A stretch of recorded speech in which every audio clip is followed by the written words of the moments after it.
Hello बच्चों, कैसे हैं? कैसी चल रही है पढ़ाई? सही चल रही है? चलिए, तो अब नीट आपका बहुत पास है, तो अब आपको दिन रात लगना चाहिए और कम से कम 12 घंटे 16 घंटे की पढ़ाई होनी चाहिए। ठीक है? अब मस्ती से काम नहीं चलेगा क्योंकि समय बहुत कम है।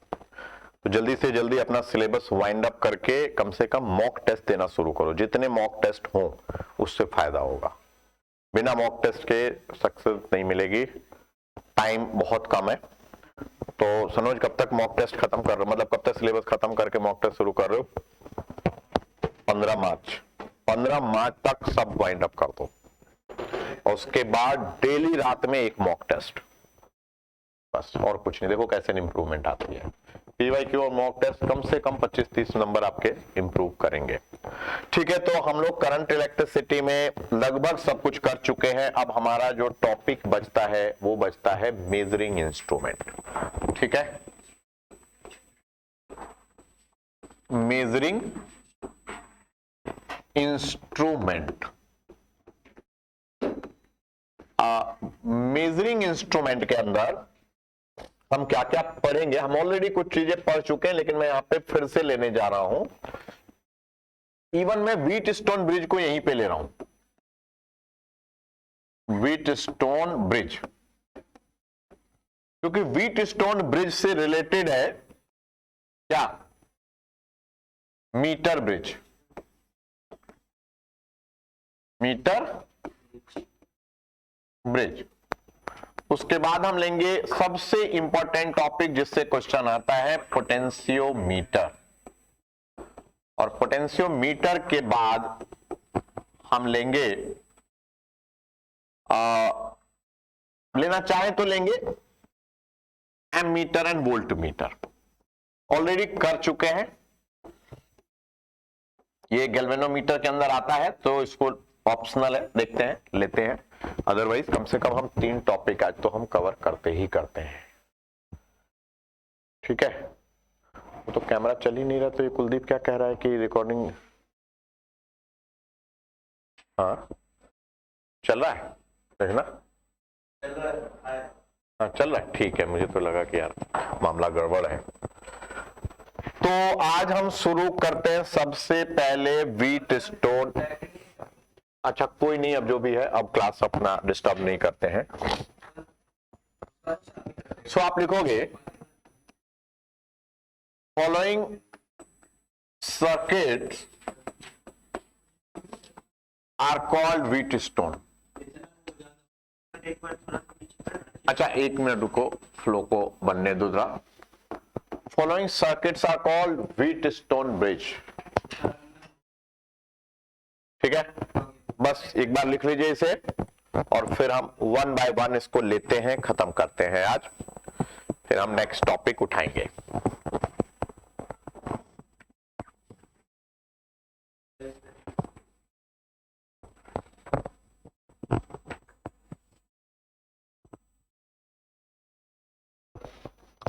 ठीक है,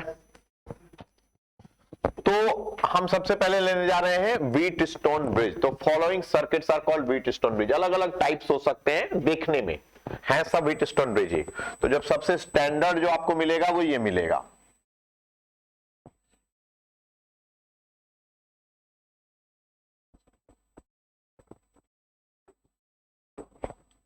ये आपका व्हीट स्टोन ब्रिज है। इसका नाम रेजिस्टेंसेस का नाम मैं रख देता हूं। रेजिस्टेंसेस का नाम पी क्यू आर एस। दूसरा जो फॉर्म है, फॉर्म इन द सेंस आपको देखने को, बैटरी ये ओपन कर दिया तो ये बैटरी लगा सकते हैं यहां पर।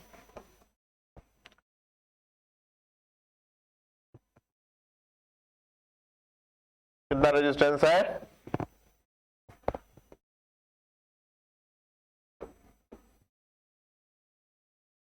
ये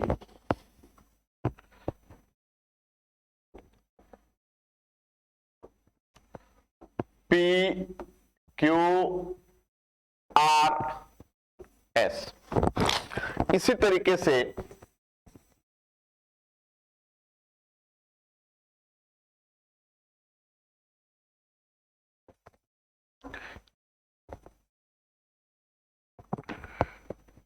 ठीक है, इसमें भी व्हीटस्टोन ब्रिज है। अगर आप ध्यान से देखोगे, इसको एक को उठा के अगर ऐसे सीधा कर दे तो ये व्हीटस्टोन ब्रिज बन जाएगा। So these are some of known circuit which are called Wheatstone bridge. Main ये है, ये व्हीटस्टोन ब्रिज सर्किट मैंने आपको बनाया, इसको आप दिमाग में सेट रखेंगे। सो इस तरीके का सर्किट अगर कहीं पे आता है तो आपके दिमाग में आना चाहिए कि एक व्हीटस्टोन ब्रिज है।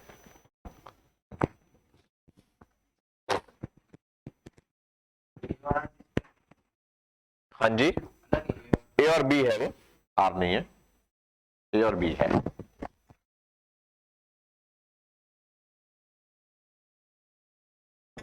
सब मिलेगा, सब बिल्कुल बिल्कुल। एक बार लिख लीजिए इसे, फिर मैं बताता हूं आगे की कहानी।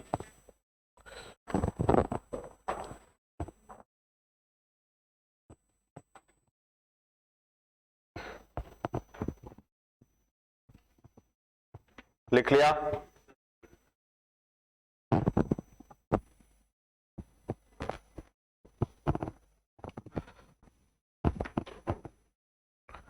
अब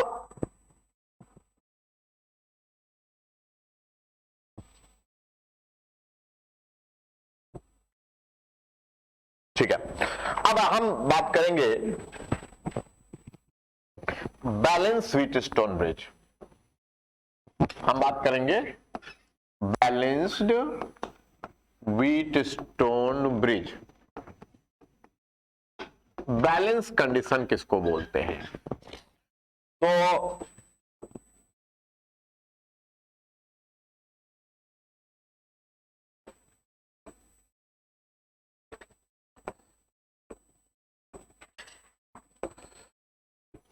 अब यहां क्या कंडीशन है, याद है किसी को? सरोज,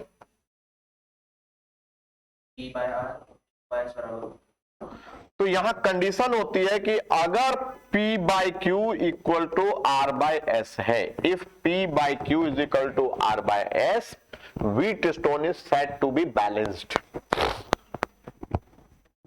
सो बैलेंस व्हीटस्टोन कंडीशन, वैसे कोई दिक्कत नहीं है, this divided by this equal to this divided by this, या this divided by this equal to this divided by this, कोई भी चलेगा। बात समझे? P divided by Q equal to R divided by S, या P divided by R equal to Q divided by S। समझ गए? कोई भी चीज आपको याद हो तो, अगर ये बैलेंस कंडीशन है, सेटिस्फाई करता है, तो याद रखिएगा इस वाले रेजिस्टेंस से करंट फ्लो नहीं करेगा। No current will flow through this resistance. आप लिख सकते हो no current will flow through the encircled resistance.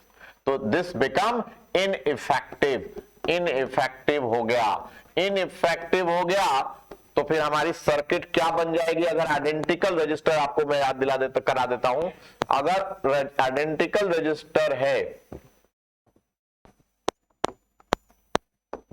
तो ये बीच वाला हट जाएगा।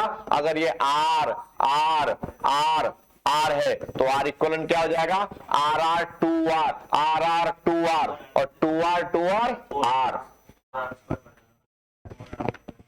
ठीक है, तो ये बना लीजिए, याद कर लीजिए।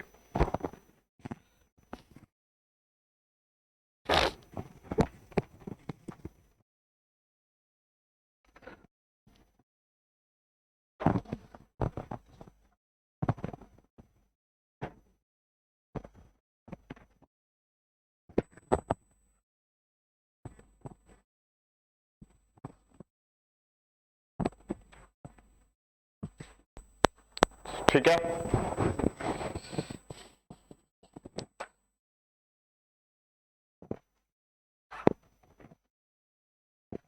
हिमांशु,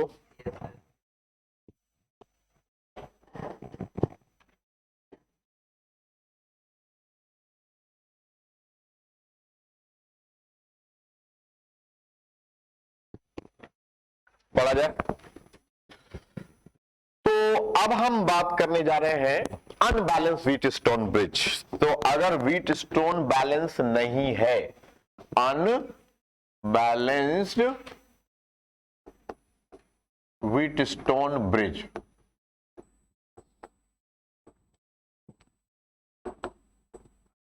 अनबैलेंस। तो अनबैलेंस में क्या होगा कि P by Q not equal to, तो P Q R S, यही था। अगर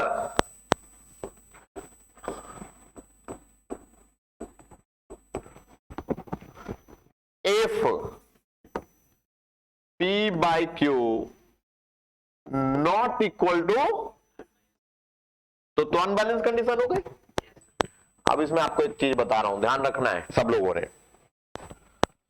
तो अगर इसमें भी इफ है, P into S diagonally multiply करना है, P इंटू एस अगर ग्रेटर हो जाए R इंटू क्यू के, समझ में आ रहा है क्या हुआ?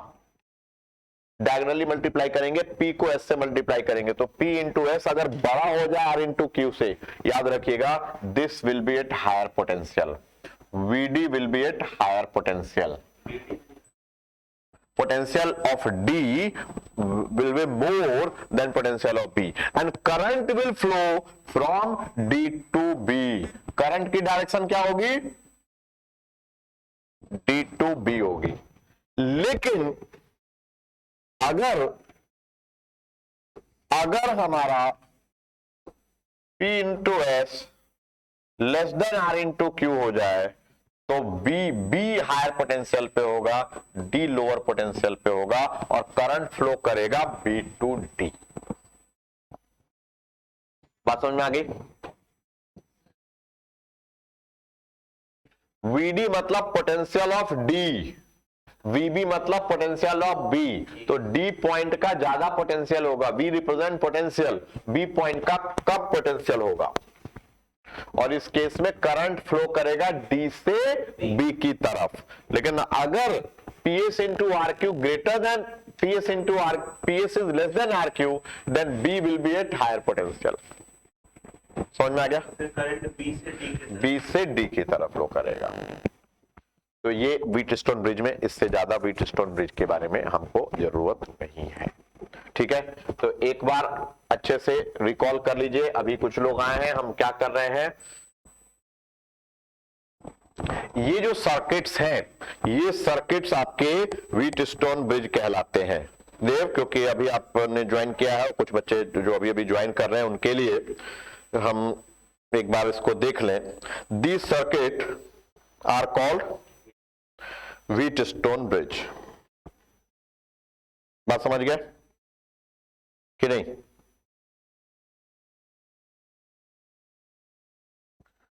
बोलिए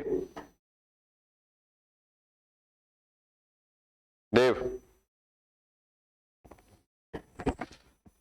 तो ये व्हीटस्टोन ब्रिज के कुछ सर्किट्स हैं जो मैंने बनाए हैं, इनको आप ध्यान देंगे। इसके बाद बैलेंस कंडीशन में ये कंडीशन होती है P by Q equal to R by S.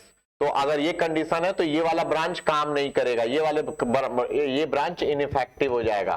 तो अगर हमारा सभी का रेजिस्टेंस R है, तो ये बीच वाला ब्रांच हटा दिया, R और R सीरीज में, R और R सीरीज में 2R 2R 2R 2R parallel, R equivalent R हो जाएगा। अगला अनबैलेंस जो मैं अभी आपको बता ही रहा था, तो it's all about Wheatstone bridge. अब हम शुरू करने जा रहे हैं मीटर ब्रिज। मीटर ब्रिज, तो मेनली जो मीटर ब्रिज का काम होता है वो क्या होता है? Working of meter bridge, metre bridge का मेन काम होता है टू डिटरमाइन अननोन रेजिस्टेंस। किसी अननोन रेजिस्टेंस की वैल्यू अगर हमको निकालनी है तो हम मीटर ब्रिज यूज करेंगे।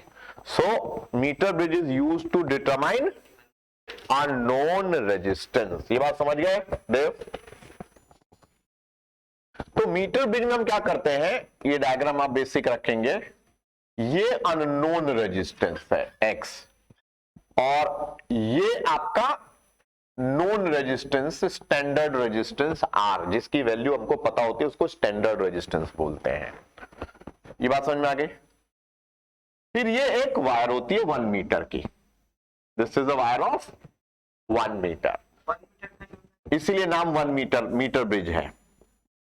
ठीक है, हम इसमें करंट फ्लो कराते हैं, तो एक तरह से वायर मतलब रेजिस्टेंस, इसमें रेजिस्टेंस है, ए टू बी क्या है, रेजिस्टेंस है।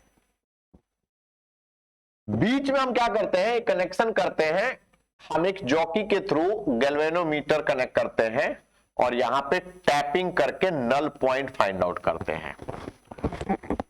तो एक ऐसा पॉइंट आता है जिस पॉइंट पे गैल्वेनोमीटर डिफ्लेक्शन शो नहीं करता, यानी गैल्वेनोमीटर मतलब दिस रेजिस्टेंस से करंट फ्लो नहीं करता है।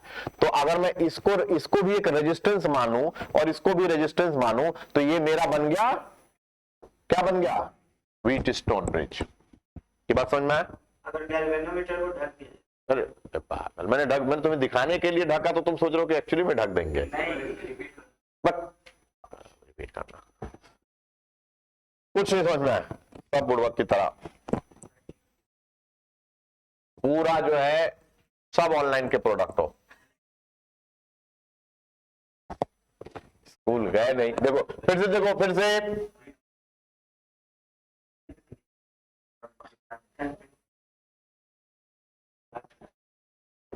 ये देखो X है और ये नॉन रेजिस्टेंस है। फिर क्या करते हैं हम नीचे भी एक रेजिस्टेंस ही है, एक वायर से कनेक्ट कर देते हैं। इस वायर की लेंथ, वायर AB भी एक रेजिस्टेंस है, इसको हम एक बैटरी से कनेक्ट कर दे रहे हैं। यहां तक समझ में आया? तो बैटरी से कनेक्ट कर रहे हैं, तो कुछ करंट ऊपर से जा रहा है, कुछ करंट नीचे से जा रहा है। तो हम एक यहां पे कनेक्शन करते हैं, जॉकी लेते हैं जो गैल्वेनोमीटर से कनेक्टेड है, और हम एक नल पॉइंट टैपिंग करके नल पॉइंट वो पॉइंट है जिस पॉइंट पे गैल्वेनोमीटर जब तक करंट गैल्वेनोमीटर से करंट पास होता रहेगा उसमें डिफ्लेक्शन शो करेगा, लेकिन जैसे ही करंट गैल्वेनोमीटर से पास होना बंद हो जाएगा, डिफ्लेक्शन बंद हो जाएगा। तो ये जो नल पॉइंट होता है, उस पॉइंट पे डिफ्लेक्शन शो करना बंद कर देगा। तो आप उस पॉइंट को नोट कर लोगे कि यार इस पॉइंट पे नल पॉइंट है। हर सेकंड पे अलग-अलग डिफ्लेक्शन शो करेगा? नहीं, एक सर्किट में एक टाइम पे एक ही जगह पे अभी डिफ्लेक्शन शो करेगा, हर सेकंड पे अलग अलग नहीं शो करेगा। ऐसे करते रहोगे, हिलता रहेगा, एक पॉइंट आएगा जब हिलना बंद हो जाएगा, उसको नोट कर लेना है। समझ में? अब क्या है, इसी सर्किट को मैं तुम्हें समझाने के लिए रीड्रॉ कर रहा हूं। ये बन गया X, ये बन गया R। बात समझ में है? अब ये भी जो रेजिस्टेंस है ना भाई, ये भी रेजिस्टेंस ही है AC। बात समझ में है? और ये रेजिस्टेंस CB। बात समझे? ये कनेक्टेड है बैटरी से, और इन दोनों के बीच में गैल्वेनोमीटर कनेक्टेड था, जो गैल्वेनोमीटर से रेजिस्टेंस, जिस गैल्वेनोमीटर से करंट फ्लो नहीं कर रहा है। तो यार ये व्हीटस्टोन ब्रिज ही तो हुआ। जब विजुलाइज करो, ये रेजिस्टेंस, ये मैंने ऐसे बनाया था, ये रेजिस्टेंस और ये बीच से ये कर, यही तो गैल्वेनोमीटर था। तो ये रेजिस्टेंस इसके बराबर, ये रेजिस्टेंस इसके बराबर, ये रेजिस्टेंस इसके बराबर, ये रेजिस्टेंस इसके बराबर, और गैल्वेनोमीटर भी एक रेजिस्टेंस है इसके बराबर। So this become a Wheatstone bridge. अब व्हीटस्टोन ब्रिज में क्योंकि करंट इस ब्रांच से फ्लो नहीं कर रहा है, इसका मतलब है ये बैलेंस कंडीशन है। और बैलेंस कंडीशन में क्या होगा, दिस डिवाइडेड बाई दिस। बात समझ में आ गया? तो X divided by AC must be equal to R divided by BC। समझ में आई बात? X divided by AC equal to R divided by BC। अब अगर AC की लेंथ L है, तो BC की लेंथ कितनी होगी? 100 माइनस L। 1 मीटर है तो सेंटीमीटर में 100 सेंटीमीटर। तो अब सुनिए मेरी बात, X divided by L equal to R divided by 100 minus L। तो X की वैल्यू आ गई आपके पास, X की वैल्यू कितनी आई? X की वैल्यू आ गई R अपॉन, तो मैं भी यार L upon 100 minus L into R। समझ में आया कि नहीं आया? ये फॉर्मूला याद कर लेना है। अब इस X R पता है, 100 L पता है, X की वैल्यू पता चल जाएगी। समझ गए? मीटर ब्रिज पक्का? क्वेश्चंस लेंगे हम थोड़ी देर में, पहले हम टॉपिक को कवर कर लें, फिर हम क्वेश्चन है हमारे पास। वो रेजिस्टेंस जिसकी वैल्यू अगर हमको नहीं पता है तो हम इस मेथड से कैलकुलेट कर सकते हैं। कृष्ण, चलिए, तो अब हमारा जो टॉपिक बचा वो बचा सबसे इंपॉर्टेंट, क्वेश्चन आने की सबसे ज्यादा संभावना, पोटेंशियोमीटर। ठीक है, तो लिखोगे what is potentiometer. So potentiometer is an ideal voltmeter realized in practice.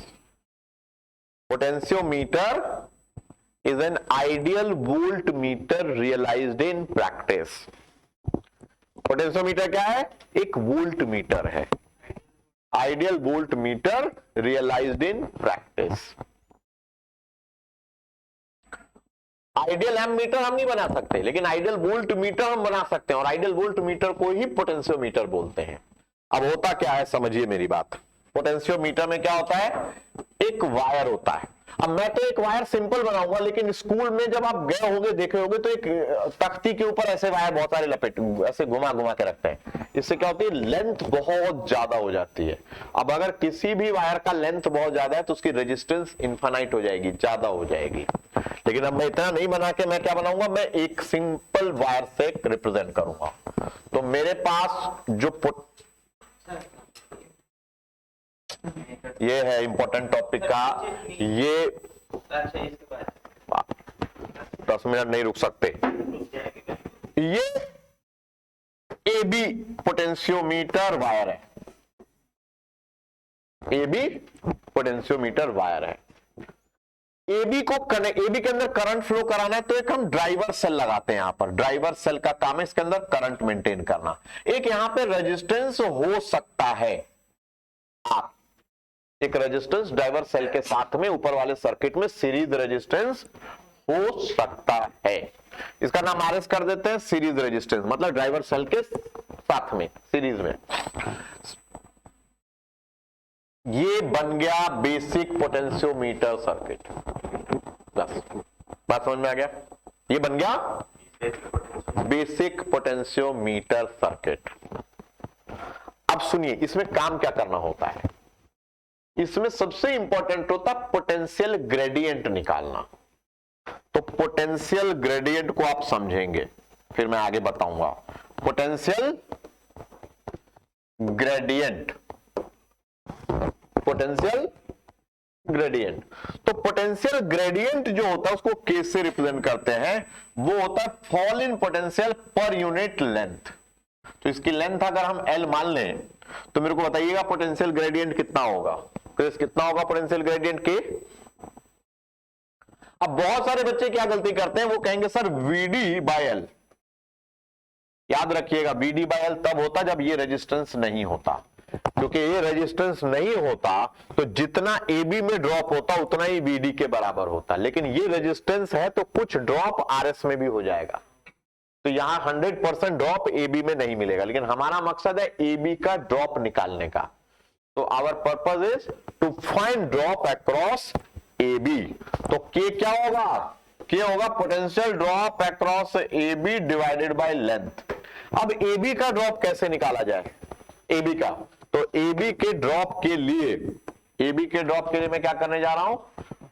Current निकालूंगा पहले। Current into resistance of potentiometer.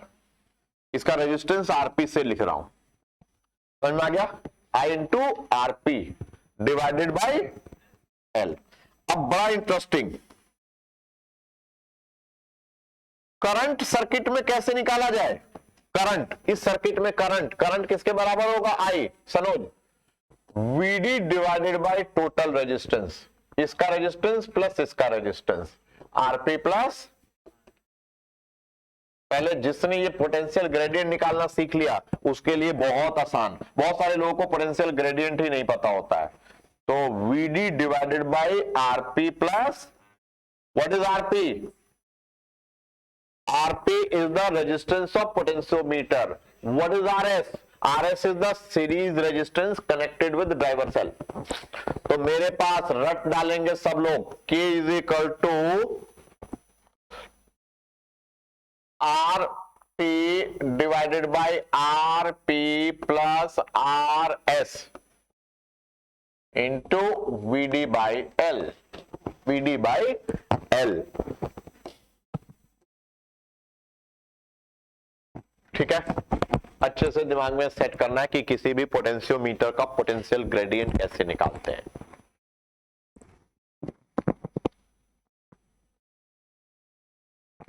करिए सेट, समझिए, फिर हम इसकी बातें करेंगे। अभी अभी हम सिर्फ पोटेंशियल ग्रेडियंट निकालना सीख रहे हैं। AB लेंथ में कितना वोल्टेज, कितना ड्रॉप होगा AB में, तो AB में जो ड्रॉप होगा वो I इंटू उसका रेजिस्टेंस, करंट इंटू रेजिस्टेंस। लिख लिया सबने?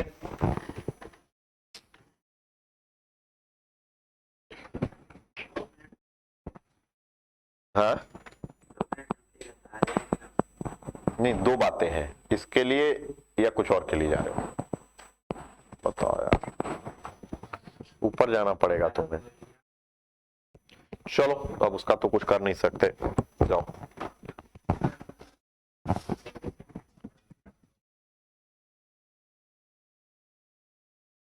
ठीक है, अब सुनिए मेरी बात। एक बार जब आपको पोटेंशियल ग्रेडियंट निकालना आ गया तो पोटेंशियोमीटर को हम यूज कैसे करेंगे, हम अब ये सीखने जा रहे हैं। तो एप्लीकेशन ऑफ पोटेंशियोमीटर,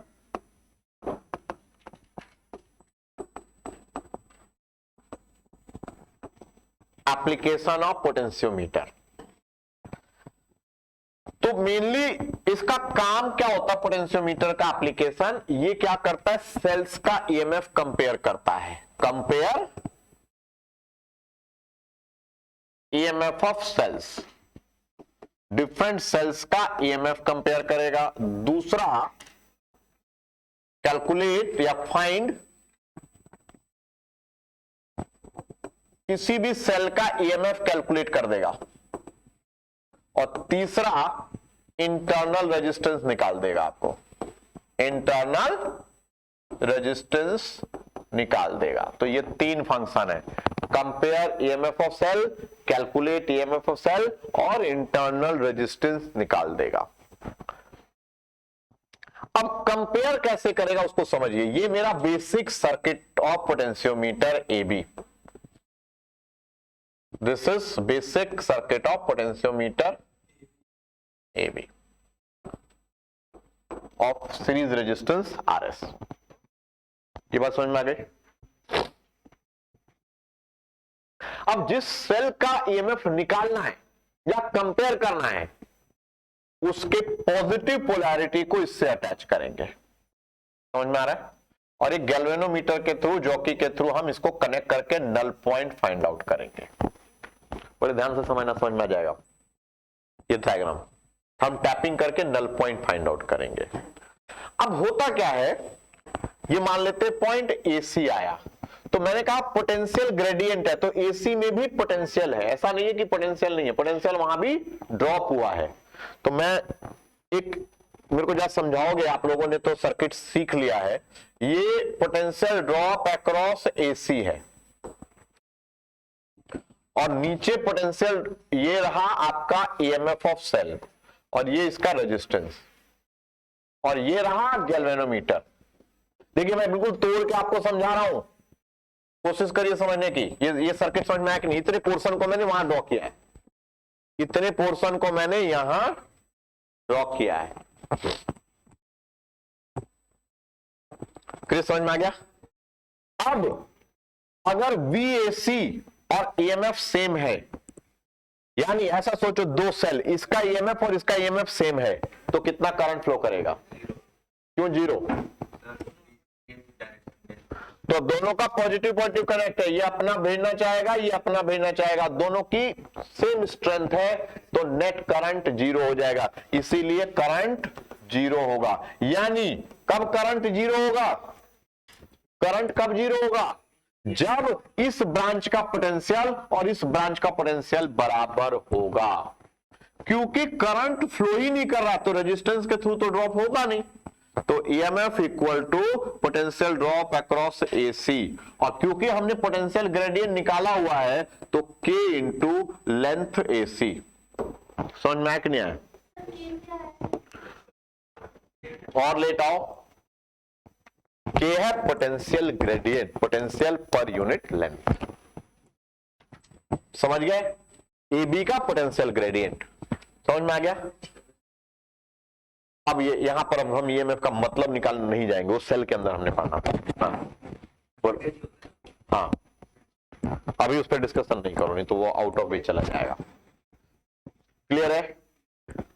तो आपने इस तरीके से इस सेल का ईएमएफ, अच्छा आप दो सेल का ईएमएफ कंपेयर करना है तो ऐसे ही क्या करोगे, दो सेल रखोगे और उसके लिए नल पॉइंट फाइंड आउट करोगे, तो E1 इज इक्वल टू, पहले के लिए नल पॉइंट L1 पर आ गया, इसी तरीके से दूसरे के लिए नल पॉइंट KL2, दोनों को डिवाइड कर दीजिए, के नहीं भी पता है तो आपने ईएमएफ कंपेयर कर दिया। बात समझ में आ गया? E1 by E2 is equal to L1 by L2, बिना के भी।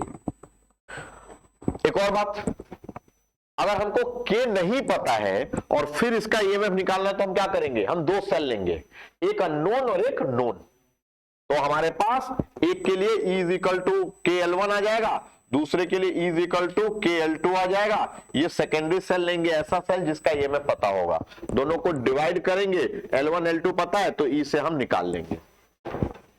ये बात समझ में आ रहा है कि नहीं, ये बताओ मुझे सब लोग, मनोज जो लोग थे शुरू से, फिर मैं बाद में बताऊंगा। तो एक तरह से हमने ईएमएफ कंपेयर करना सीख लिया, कैलकुलेट ईएमएफ करना सीख लिया। दिव्या आ रहा है समझ में? चलो तुम लोगों को थोड़ा बहुत आ रहा है? इधर तुम लेट आए हो? हाँ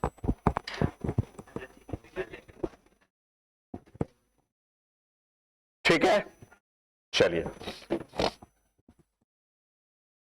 और आगे बढ़े। मैं फिर से एक बार समझाने की कोशिश करता हूं, थोड़ा सा समझेंगे। ये हमारा पोटेंशियोमीटर वायर है, इसको हमने ड्राइवर सेल से कनेक्ट किया हुआ है जो इसके अंदर करंट सेंड करेगा। ये series resistance RS। Potential gradient AB का पोटेंशियल पर यूनिट लेंथ निकाला जाता है, AB का पोटेंशियल पर यूनिट लेंथ निकाला जाता है, तो पोटेंशियल ग्रेडियंट को K बोलते हैं, पोटेंशियल ग्रेडियंट को K बोलते हैं। ये VAB बाई L आएगा, voltage drop across AB by L। ठीक है, ये मैंने बताया है तो आप वीडियो में शुरू में देख सकते हो जब हमने पोटेंशियोमीटर स्टार्ट किया। अगर आपको पोटेंशियल ग्रेडियंट पता चल गया तो पोटेंशियल पर यूनिट लेंथ पता चल गया, तो मुझे अगर यहां का पोटेंशियल निकालना है तो क्या करूंगा, लेंथ से मल्टीप्लाई कर दूंगा। यहां का पोटेंशियल निकालना है क्या करूंगा, तो यहां से यहां तक की लेंथ से मल्टीप्लाई कर दूंगा। यहां का पोटेंशियल निकालना है तो क्या करूंगा, यहां से यहां तक की लेंथ को मल्टीप्लाई कर दूंगा। बात समझ में आ गई? पक्का?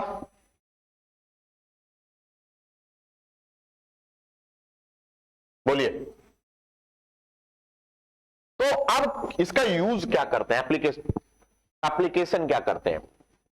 इसका मेन काम होता है ईएमएफ को डिटरमाइन करना या इंटरनल रेजिस्टेंस को डिटरमाइन करना। तो ये आपका सिंपल पोटेंशियोमीटर सर्किट, समझ गए? जिस भी सेल का ईएमएफ निकालना है या कंपेयर करना है उसके पॉजिटिव पोलैरिटी को ए से कनेक्ट करते हैं। ये सेल है और फिर हम एक गैल्वेनोमीटर लेते हैं और एक कनेक्ट करते हैं और नल पॉइंट फाइंड आउट करते हैं। नल पॉइंट वो पॉइंट जिस पॉइंट पे गैल्वेनोमीटर डिफ्लेक्शन शो ना करे। फिर मैंने समझाया कि मान लेते हैं पॉइंट सी है, तो एसी भी तो पोटेंशियल ही है ना, VAC। तो एक बैटरी बना दे रहा हूं इसको समझाने के लिए, A to C को लिए, तो ये वोल्टेज ड्रॉप अक्रॉस AC, और नीचे एक सेल है आपके पास जिसकी ईएमएफ E है और जिसकी इंटरनल रेजिस्टेंस R है, या और बीच में आपने गैल्वेनोमीटर कनेक्ट किया है। तो मैंने इतने पोर्शन को यहां समझाया। ये समझ में आया? क्लियर? ये समझ में आया कि नहीं आया? आ गया? अब मैं क्या कह रहा हूं, अगर VAC, हिमांशु बताओ, अगर VAC और EMF बराबर होंगे तो कितना करंट होगा सर्किट में? 0। दो सेल, क्योंकि ये अपना करंट भेजना चाहेगा, ये अपना करंट भेजना चाहेगा, दोनों सेम स्ट्रेंथ की है, तो there will be no current in the galvanometer से करंट, पूरे सर्किट में करंट नहीं होगा। तो if VAC equal to E, current in galvanometer 0, उसको नल पॉइंट बोलेंगे। तो हमने क्या किया, टैपिंग करके नल पॉइंट निकाल दिया। तो इसका मतलब इसका जो EMF है, वो किसके बराबर? के, मतलब VAC के बराबर, और इसका पोटेंशियल निकालने के लिए क्या करेंगे, इसके लेंथ को पोटेंशियल ग्रेडियंट से मल्टीप्लाई कर देंगे, KL, पोटेंशियल ग्रेडियंट को लेंथ से। तो EMF आ गया, कैलकुलेट कर लिया, अगर K पता है तो। लेकिन अगर K नहीं पता है तब, अगर K अपने को नहीं पता है तो क्या करेंगे, तब हम एक ऐसा सेल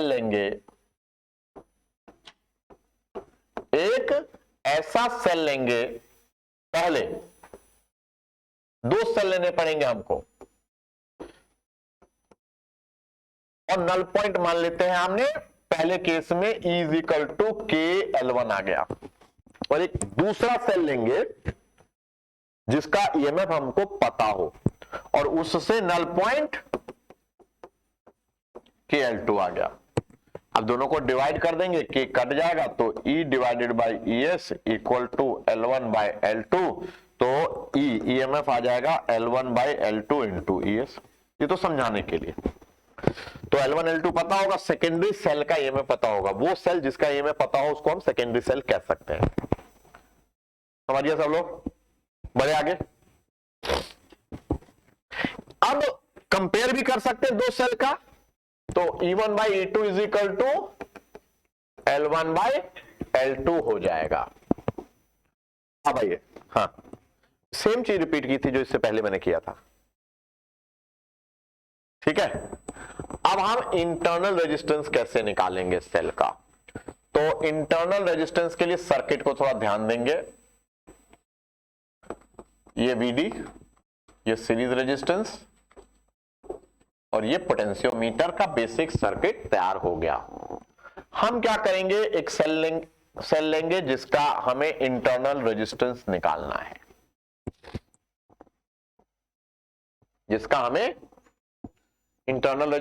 निकालना है, एक गैल्वेनोमीटर होगा यहां पे,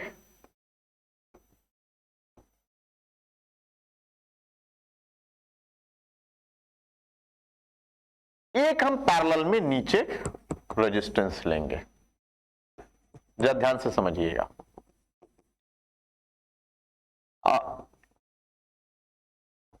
ये 2 वे की है, नंबरिंग कर देते हैं 1 2 3। हाँ, सबसे पहला काम क्या करेंगे, 1 और 2 को कनेक्ट करेंगे। पहले क्या करेंगे, 1 और 2 कनेक्ट 1 and 2। 1 और 2 को आपने कनेक्ट कर दिया, तो जैसे ही आपने 1 और 2 को कनेक्ट किया, इस रेजिस्टेंस का कोई रोल रहा? इस रेजिस्टेंस का रोल नहीं रहा, ओपन सर्किट है इसके लिए। लेकिन करंट किस में फ्लो करेगा दिव्या? करंट जो है इस वाले ब्रांच में फ्लो करेगा, जिसकी वजह से पोटेंशियल ड्रॉप होगा। लेकिन जब नल पॉइंट होगा तो करंट इस ब्रांच में भी फ्लो नहीं करेगा। लेकिन हम क्या करेंगे, E इज इक्वल टू, इसका ड्रॉप क्यों नहीं होगा, नल पॉइंट पे इसका ड्रॉप क्यों नहीं होगा? क्योंकि सर्किट से करंट फ्लो नहीं करेगा। लेकिन इस ब्रांच का पोटेंशियल और इसका पोटेंशियल तो होगा ना, तो E is equal to KL1 मान लेते हैं। ये हमको नल पॉइंट L1 लेंथ पे मिल गया। ये समझ में आया कि नहीं आया? मेरे को बता दो, कोई भी बात अगर नहीं समझ में आया कि सर ये क्या कर रहे हो, क्या हो रहा है, तो बता दो। पहले हम इसके लिए, सेल के लिए नल पॉइंट फाइंड आउट कर लिया हमने। दिव्या समझ में आ गया? देव, क्रिस, सनोज, भाई ये तो वही प्रोसेस है जो पहले अभी तक करते आ रहे थे। अगले में तीनों को कनेक्ट कर देंगे। अगले में क्या करेंगे? कनेक्ट 1 2 एंड तीनों को कनेक्ट कर दिया। अब देखिए क्या होगा। नॉर्मल केस में ऊपर तो करंट फ्लो करेगा साथ में नीचे भी करंट फ्लो करेगा, साथ में नीचे भी करंट फ्लो करेगा। अब जब नल पॉइंट मिलेगा हमको, तो नल पॉइंट का मतलब पता है क्या है? नल पॉइंट का मतलब है गैल्वेनोमीटर से रजिस्टर करंट नहीं जाना, यानी इस ब्रांच का करंट ऊपर नहीं जाएगा और ऊपर का करंट नीचे नहीं है, लेकिन इसका अंदर तो जा सकता है ना। तो अब क्या होगा? अब देखिए, अब जो ड्रॉप होगा ना, वो इसका भी ड्रॉप काउंट होगा। तो यहां का ड्रॉप हो जाएगा सेल का ड्रॉप। सेल चार्ज हो रहा है, डिस्चार्ज हो रहा है, डिस्चार्ज हो रहा है ना, तो V is equal to E minus I R. तो इस ब्रांच का ड्रॉप क्या होगा? V equal to E minus I R equal to KL2, क्योंकि नल पॉइंट भी मिल चुका है हमको। टेढ़ा है थोड़ा टॉपिक, अजीत कुछ समझ में आ रहा है? फिर से समझा दूंगा एक बार, बहुत सारे लोगों को नहीं आता है, फिर से समझेंगे, लेकिन पहले एक बार मेरे को कर लेने दो। तो अब मेरे को क्या पता चल गया? अब मेरे को V पता चल गया, KL2 समझ में आ गया।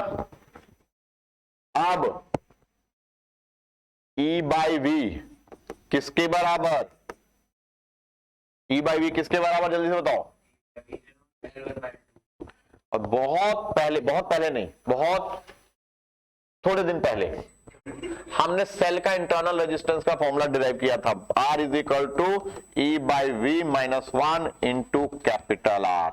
तो बस हम ये वैल्यू रख देंगे तो इंटरनल रेजिस्टेंस आ जाएगा L1 by L2 minus 1 into capital R।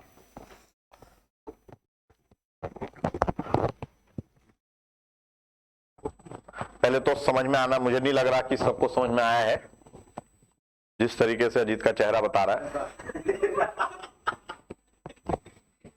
हाँ, फिर समझाएंगे एक बार। अब वो मुझे पता है आसान नहीं है, क्योंकि आप सबने 12th ऑनलाइन में कर दिया। खूब वीडियो देखते हो सब लोग यूट्यूब पे, खूब समझ में भी आता है, समझ में भी खूब आता है, लेकिन होता कुछ नहीं। हाँ, ऑनलाइन की समस्या है, ऑनलाइन की ना ये समस्या है कि आपको खूब मजा आएगा, समझ में भी आएगा, बहुत आ रहा है, बट वो छलनी में पानी डालने के बराबर है। छलनी समझते हो? छलनी, हाँ हाँ मुझे पता है बात, छलनी में पानी डालने के बराबर है। पानी डाले जा रहे हो दिमाग में, बजाया जा रहा है बस। तो ऑनलाइन का यही महत्व है, चाहे ये ऑनलाइन पे ही जाएगा, ऑनलाइन पे ही दिखाऊंगा, उसके बाद भी सच्चाई नहीं। नाम नहीं अलग, मानने की बात अलग है, वो इंसान नहीं, परम इंसान है, ठीक है, तो उनकी बात अलग है। नहीं, कुछ लेवल तक सही है, मैंने बताया ना, बहुत बार इस बात पे डिस्कशन हो चुका है। ऑनलाइन बिलो एवरेज बच्चे को एवरेज ला देगा, बट एवरेज बच्चे को एक्सेलेंट नहीं करेगा, ये समझ लेना। कमजोर बच्चे के लिए बहुत अच्छा है, बट एवरेज को वो नहीं बढ़ाएगा। आप सोचोगे कि एवरेज से मैं एक्सेलेंट हो जाऊं, मेरा सिलेक्शन हो जाएगा, नहीं होगा। तो इस बात को समझ लो, एक लेवल तक इसको यूज करो, उसके बाद इससे दूर भाग जाओ। प्रैक्टिस करो, ऑफलाइन जितना पढ़ोगे उतना फायदा है, सेल्फ स्टडी जितना करोगे उतना फायदा है। शुरुआत के लिए ठीक है। अब हम बात क्या कर रहे थे, फिर से वापस आते हैं। हम जा रहे हैं, हमने बनाया AB पोटेंशियोमीटर,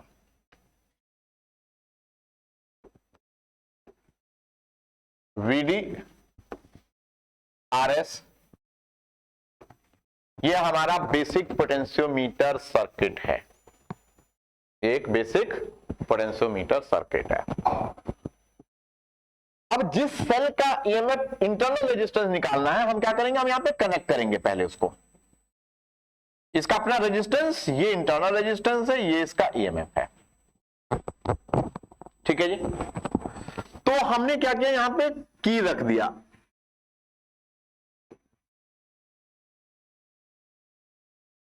अब मेरी बात समझिए, भूल जाइए ऊपर की सारी बातों को।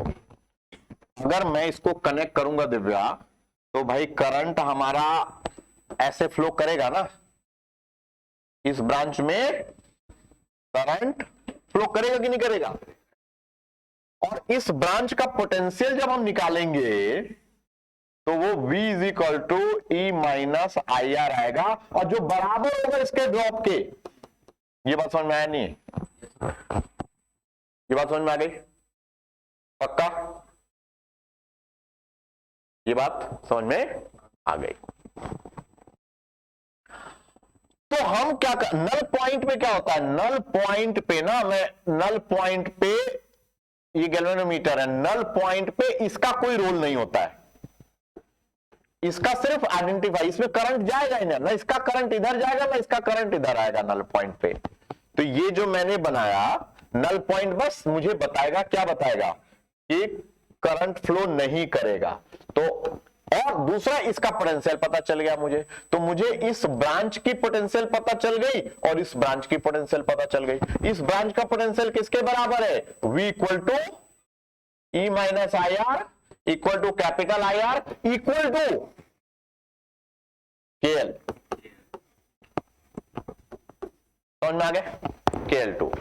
इससे पहले मैंने क्या किया था, इससे पहले मैंने सेल का EMF तो निकाल ही सकता हूं ना मैं,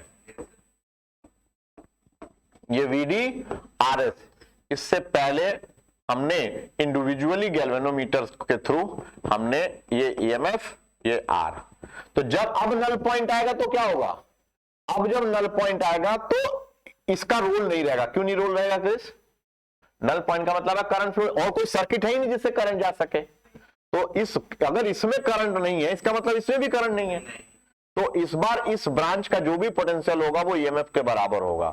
तो E इज इक्वल टू यहां के पोटेंशियल के बराबर आ जाएगा KL1। तो E is equal to KL1, V is equal to KL2। E is equal to KL1, V equal to KL2। तो आपके पास इंटरनल रेजिस्टेंस का formula E by V minus 1 into capital R। E by V की जगह पे L1 by L2 minus 1 into capital R। ठीक है, समझिए सब लोग?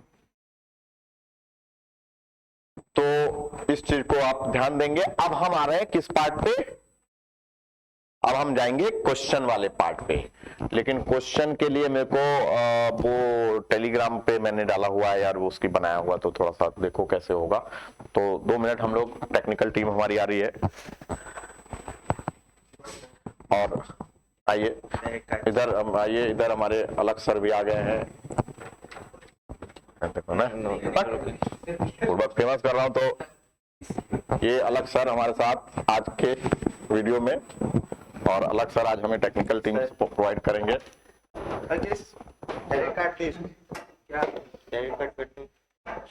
टेलीग्राम खोलना है, तुम क्यों सब यूट्यूब पे डालूंगा यार, मैं पूरा वर्ल्ड देखेगा।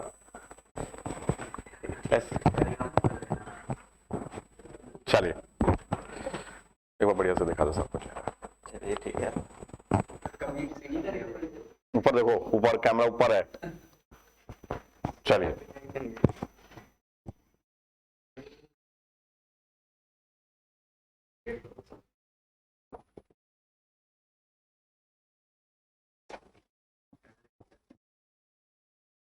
हाँ जी,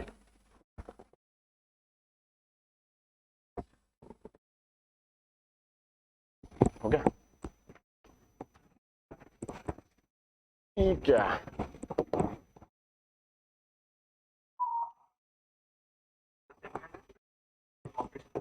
भेजूंगा। मॉक टेस्ट तैयार करके रखा है मैंने, जैसे ही खत्म होगा वैसे ही तुम लोगों का मॉक टेस्ट लेना शुरू करूंगा मैं। ये डायरेक्ट चल जाएगा।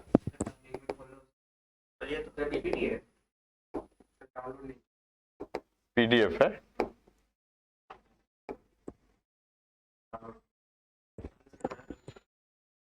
चलिए मेरे ख्याल से हो डायरेक्ट भी लिख ही सकता हूँ, नहीं? हाँ हाँ, लेकिन ये इसके एक के ऊपर एक आ जाता है। आइए जल्दी से शुरुआत करते हैं, क्वेश्चन आंसर शुरू आज का। और सबसे पहला क्वेश्चन बड़ा मुश्किल है, डाउनलोड कर दिया ना, सेव कर देते हैं। हाँ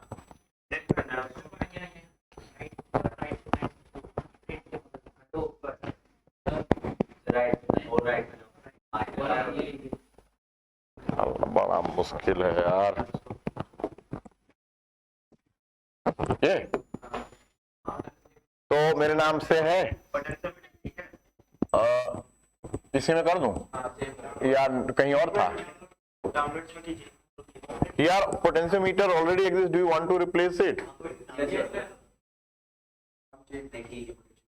ठीक है, तो मेरा हाँ उसे रिपोर्ट कर लें। आइए फाइल पे जाओ, पीसी डाउनलोड्स पे जाओ। डाउनलोड्स नहीं, डाउनलोड पे जाएगा कि दिस पीसी पे ही है भाई? बाप रे, जल्दी से, समय की अभाव है।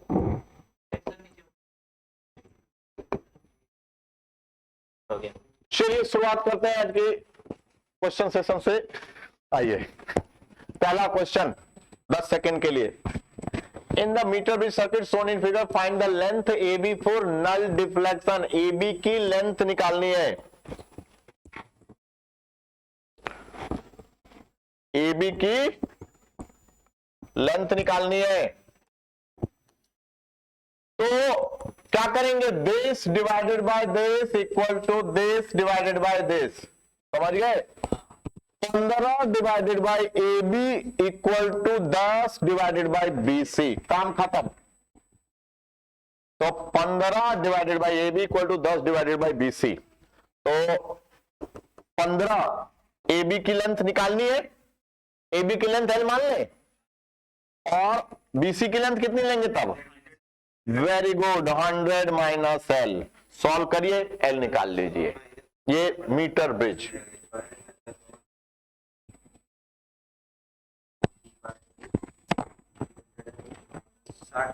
हम्म, 60 आ गया। L इक्वल टू सबका। चलिए, बहुत अच्छा। आइए, ये कैसे जाएगा ये? In a potentiometer arrangement, a cell of EMF 1.5 volt give a balance point at 30 centimeter length of wire. Now, when the cell is replaced by another cell, the balance point shift to 50 centimeter. What is the EMF of second cell? लगाइए दिमाग और answer बताइए। बड़ा easy है, बहुत easy.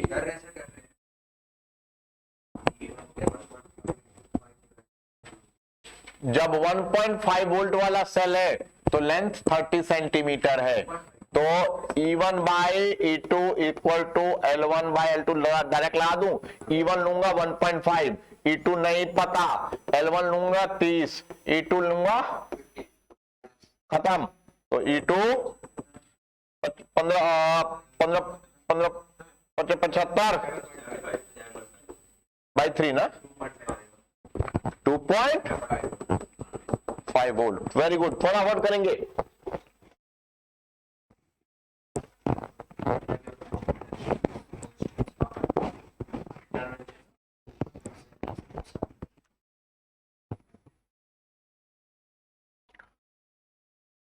In the given potentiometer circuit, internal resistance R of the cell of the EMF E is to be determined when K is open. ये देखिए, जब हम K को ओपन कर रहे हैं, K को ओपन रख रहे हैं, तो K को ओपन रख रहे हैं तो इस ब्रांच से करंट तो नहीं जाएगा, तो जो भी करंट जाएगा वो यहां से जाएगा, मतलब, और जब नल पॉइंट पर तो इससे भी नहीं जाएगा, तो इसका एक तरह से क्या देगा ये वाला नल पॉइंट?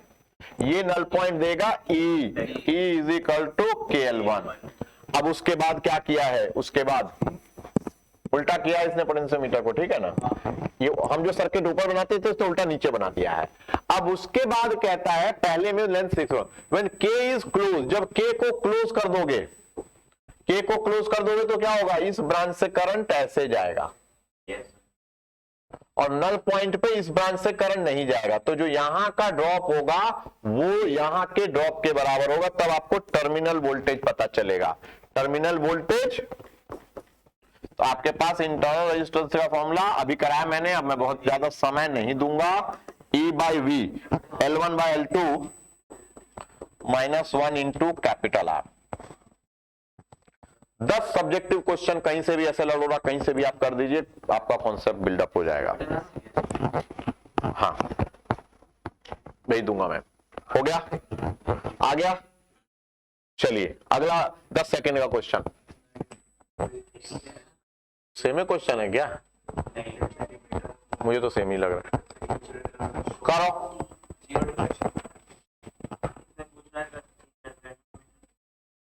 मतलब वेयर शुड, वही डिस्टेंस बोला है, तो 15 by AC equal to 10 by BC, तो 15 बाई L और 10 बाई, हाँ तो 100 माइनस L निकाल लो।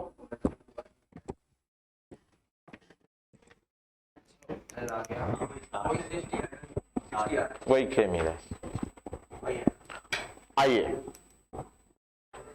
अरे यार ये क्या हो रहा है, रिपीट हो गया, बाप रे। हाँ लेकिन वही चीज, कॉन्सेप्ट वही है, डायरेक्ट फॉर्मूला लगाना है। सर इसमें दोनों वोल्टेज E1 E2 दोनों E1 E2 दे रखा है, और उसमें वो भी दे रखा है, स्मॉलर निकालना है सर। इंटरनल रेजिस्टेंस मतलब फिगर ऊपर रेजिस्टेंस का 1.4 the balance E by V लगेगा सीधा, कभी लगा 1.5 -1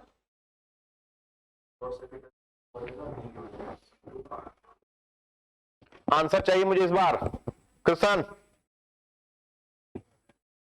देखो, हम जो पोटेंशियोमीटर ऊपर बना देते हैं ना, ये पोटेंशियोमीटर है, उल्टा कर दिया बस इसने, तो डरना नहीं, घबराना नहीं।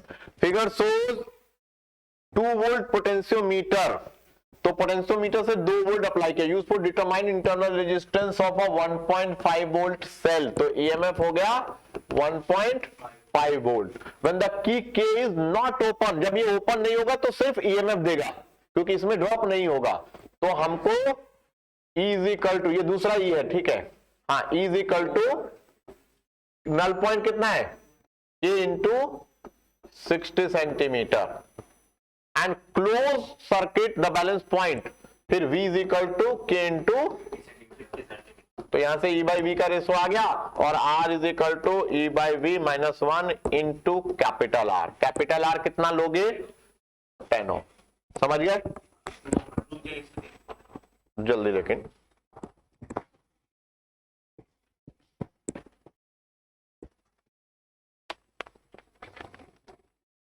बल्ब है, हाँ, इससे स्टूडियो बनाएंगे ना,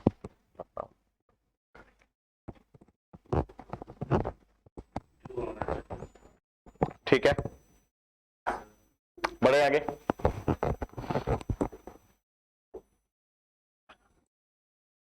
हाँ इसमें लगा दी दिमाग। अब potentiometer having a wire of 10 meter, तो 10 मीटर का पोटेंशियोमीटर वायर लिया, stretch on it is connected to a battery having a steady voltage, तो एक बैटरी से कनेक्ट किया जी, ठीक है जी, किया, कोई बात नहीं, बस बैटरी से कनेक्ट किया। अब देखिए, एक लकलेंचे सेल गिवन नल पॉइंटेड, तो एक लकलेंचे सेल को जब हम कन्वर्ट करते हैं तो ये 750 सेंटीमीटर पे क्या देता है? नल पॉइंट देता है। अब कहता है if length of potentiometer wire is increase by 100 centimetre, तो जो 10 मीटर का वायर था वो 11 मीटर हो गया, तो 11 मीटर हो गया, और बाकी सब सेम कह रहा है, VDSC कह रहा है कि यही वाला सेल अब नल पॉइंट कितने पे देगा। बात समझ में आई नहीं? क्वेश्चन समझ में आ गया? तो पहला काम इसका EMF निकाल लेंगे, इसका ईएमएफ निकाल लेंगे। इसका ईएमएफ हो जाएगा E is equal to K into L, तो के इंटू 750 सेंटीमीटर। ये बात समझ में आया?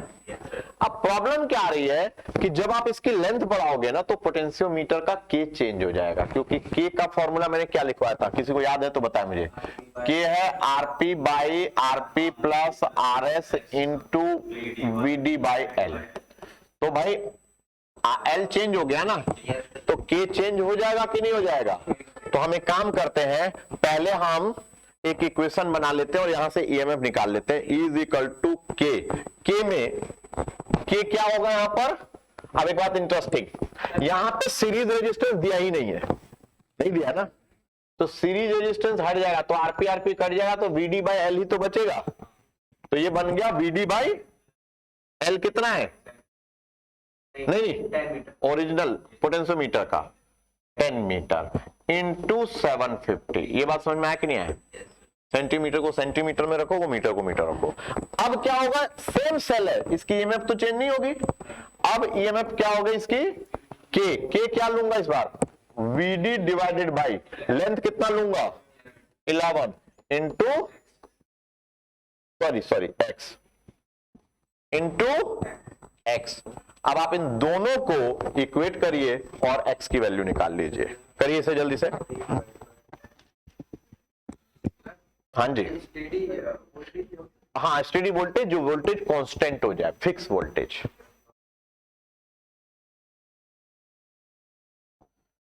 जैसे एसी का वोल्टेज फिक्स नहीं होता ना, डीसी का वोल्टेज फिक्स होता है, तो स्टेडी वोल्टेज का मतलब डीसी वोल्टेज हो गया एक तरह से। आरएस है ही नहीं, तो आरएस हटा दोगे ना, तो आरएस हटते ही आरपी बाई आरपी बचेगा, तो आरपी बाई आरपी 1 हो जाएगा, तो वीडी बाई एल के बराबर है। ठीक है, सबका Tanuj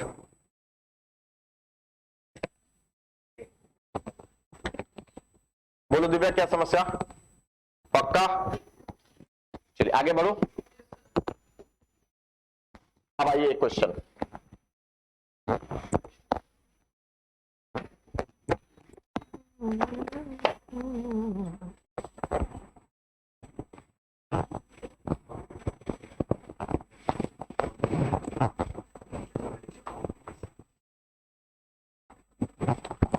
A potentiometer wire is 100 centimeter long and constant potential difference is macro and acrosate. Two cells are connected in series, first to support one another and then in opposite direction. The balance point are obtained 50 centimeter and 10 centimeter.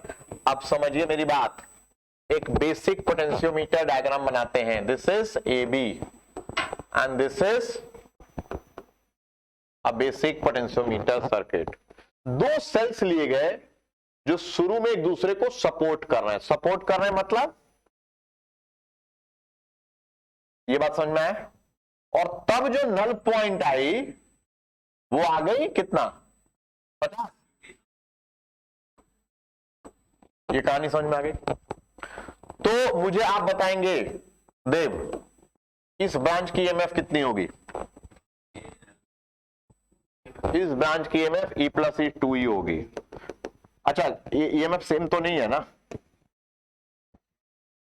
ना, इसका E1 और E2 ले लो, तो E1 plus E2 इस branch की EMF होगी, जो कि बराबर होगी K इंटू 50 के। बात समझ में है? अगली बार कैसे अटैच किया है? अगली बार अटैच किया है ऐसे, अपोज करना। ये अपना इधर फेंकना चाहता है, ये अपना इधर फेंकना चाहता है। तो इस बार इस ब्रांच का ये मैंने क्या कर दिया?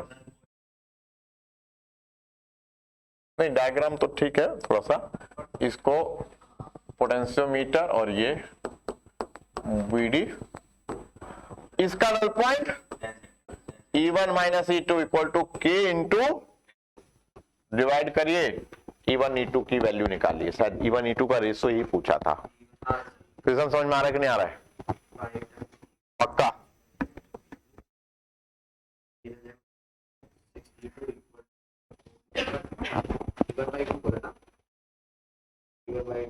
ठीक है, जल्दी से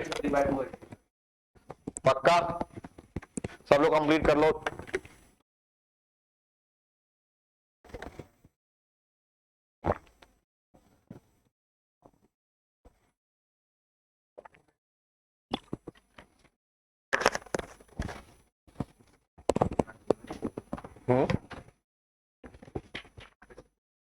एकदम त्याग दो ये सब मैच वैच, समझो मैच से कुछ नहीं, आपका सिर्फ नुकसान होना है, करियर से कोई कॉम्प्रोमाइज नहीं, सब होगा जिंदगी में, सफल होगे सब होगा। जल्दी से इसका आंसर बताइए। पोटेंशियोमीटर एक श्योर शॉर्ट टॉपिक जिसका क्वेश्चन आना ही आना है। करो जल्दी, कंप्लीट करो। हाँ देख लेना।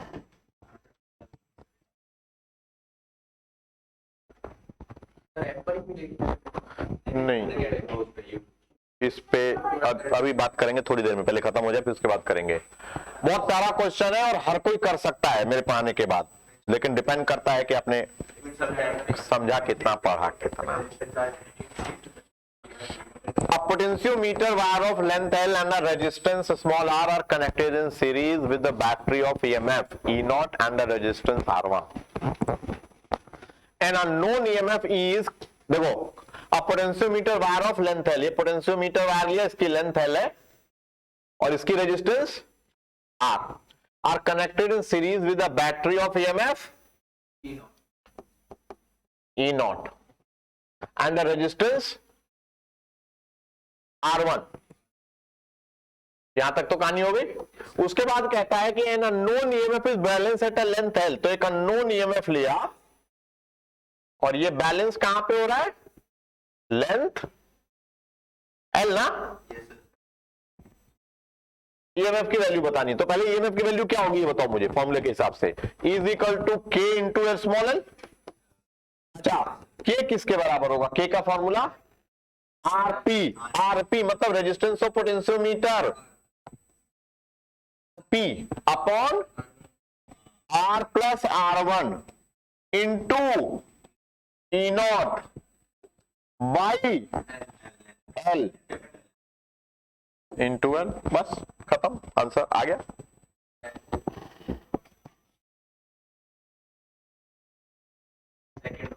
ना ना फर्स्ट ना, समझ में आया कि नहीं आया, फॉर्मूला रखा बस मैंने। हाँ बड़े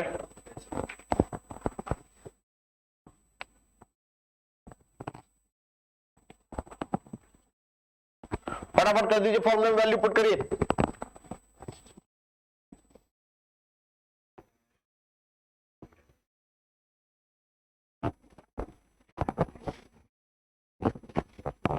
हेलो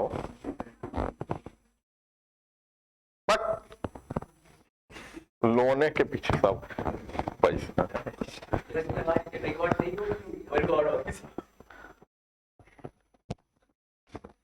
अरे तो यार बताओ, लो जॉब देखो तब लोन, आदमी फोन उठाता है, कहीं अच्छा फोन आया, कहीं से कोई ऑफर आया, कुछ आया तो उठा लो, है ना कुछ। हाँ ये कर सकते हो सब लोग। अब potentiometer wire has a length 4 meter, तो एक पोटेंशियोमीटर वायर बना है, इसका length and the resistance, the resistance that must be connected in series, यानी ये आर। एंड एक्यूमुलेटर की वोल्टेज कितनी है, इसका पोटेंशियल ग्रेडियंट दिया, फॉर्मूले में वैल्यू तो रखना है भाई। इसकी पोटेंशियल ग्रेडियंट कितनी दी हुई है कि 1 मिली वोल्ट पर सेंटीमीटर, तो चलो इसको सेंटीमीटर में ही रखते हैं। अब के का फॉर्मूला क्या है, RP 4 divided by 4 plus series resistance into V by L, कितना है 4, इसको सेंटीमीटर में रख लो क्योंकि मैंने यहां पे सेंटीमीटर में, आरपी अच्छा 8 है, सॉरी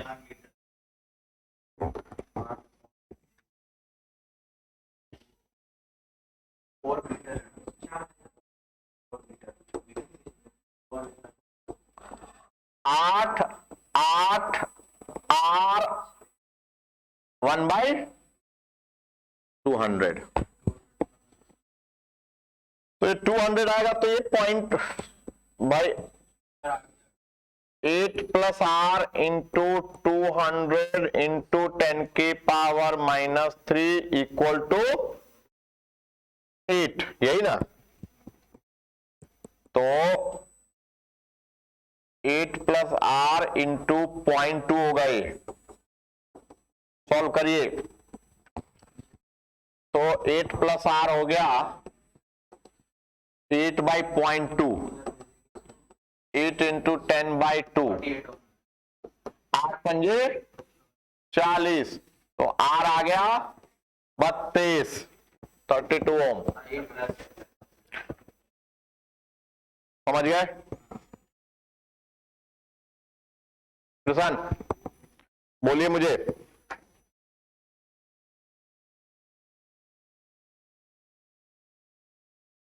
बड़ा प्यारा क्वेश्चन है। देखिए ये लग रहा है सर, ये प्यारा क्वेश्चन है। A potentiometer circuit is set up as shown. The potential gradient across the potentiometer wire is k volt per centimeter and the ammeter present in the circuit read 1 ampere. तो current circuit में है 1 ampere. When the two-way key is switch off, two-way key है ये, ठीक है ना? When the two-way key is switch off, the balance point when the key between terminal 1 and 2, पहले 1 और 2 को कनेक्ट कर रहा है। मेरे को एक बात बताइए, जब 1 और 2 देगा, 1 और 2 को कनेक्ट करेगा और इसका बैलेंसिंग लेंथ L1 आ रहा है, तो इस ब्रांच का ड्रॉप ही तो लेगा ये।